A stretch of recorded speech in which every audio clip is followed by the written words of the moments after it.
എല്ലാവർക്കും നമസ്കാരം. ഞാൻ കഴിഞ്ഞ ഒരു എപ്പിസോഡിൽ ക്ലോസപ്പ് എന്ന് പറയുന്ന സംഗീതത്തെ ഒരു കലയാക്കി മാറ്റിയ ഗ്രിഫിത്ത് എന്നു പേരുള്ള സംവിധായകനെക്കുറിച്ച്, വിഖ്യാത സംവിധായകൻ, ഇതിഹാസ സംവിധായകൻ എന്നൊക്കെയാണ് അദ്ദേഹത്തെക്കുറിച്ച് പറയുകയുണ്ടായി. അദ്ദേഹത്തിൻ്റെ ഏറ്റവും മഹത്തായ സിനിമകളായിട്ട് കണക്കാക്കുന്നത് ഇൻടോളറൻസ്, പിന്നെ ബർത്ത് ഓഫ് നേഷൻ എന്നീ സിനിമകളാണ്. ക്ലോസപ്പിനെ ഒരു കലയാക്കി മാറ്റി ആദ്യമായിട്ട് സിനിമയിലേക്ക് വന്നത് ഇദ്ദേഹമാണ്. കൊണ്ടുവരിക മാത്രമല്ല, അതിൻ്റെ സാധ്യതകളെ വളരെയധികം അദ്ദേഹം ഉപയോഗിക്കുകയുണ്ടായി. അത് പ്രേക്ഷക ലോകത്ത്, നിശബ്ദ സിനിമയുടെ കാലത്ത് പ്രേക്ഷക ലോകത്ത് വലിയ രീതിയിൽ വിസ്മയിപ്പിച്ചു അതിൻ്റെ പ്രയോഗങ്ങൾ. അങ്ങനെ അദ്ദേഹം സിനിമാ രംഗത്ത് ലോക സിനിമയിലെ ഒരു ഗുരുവായി തന്നെ മാറുകയുണ്ടായി. എന്നാൽ അദ്ദേഹത്തിൻ്റെ ബർത്ത് ഓഫ് നേഷൻ എന്ന് പറഞ്ഞ സിനിമ മറ്റു ചില സിനിമകളിലും വർണ്ണ വംശീയത നിലനിൽക്കുന്നു എന്നുള്ള പേരിൽ അദ്ദേഹം വിമർശിക്കപ്പെടുകയുണ്ടായി.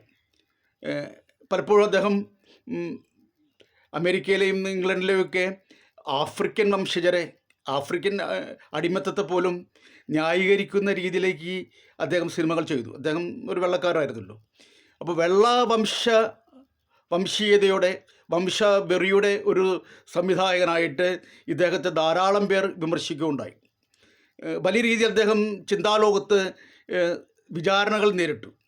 അങ്ങനെ വിചാരണകൾ നേരിടുമ്പോൾ അദ്ദേഹത്തിന് വധശ്രമം പോലും ഉണ്ടായതായിട്ടാണ് അറിവ്.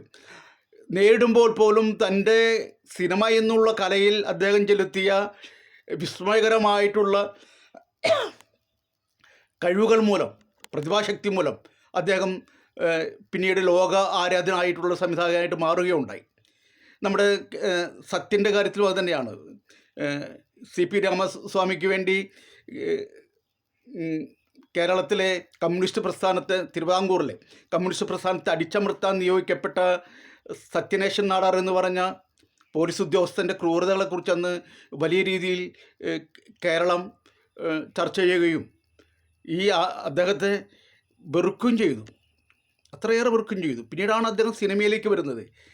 അപ്പോൾ അങ്ങനെ അദ്ദേഹം സിനിമയിലേക്ക് വന്നപ്പോൾ അദ്ദേഹത്തിൻ്റെ പ്രതിഭാശക്തി കൊണ്ട് താൻ ഏത് പ്രസ്ഥാനത്തിൻ്റെ ശത്രുവായിട്ടാണ് അംഗീകരിക്കപ്പെട്ടിരുന്നത്. അദ്ദേഹത്തിന് നേരെ വധശ്രമം പോലും നടക്കുകയുണ്ടായി.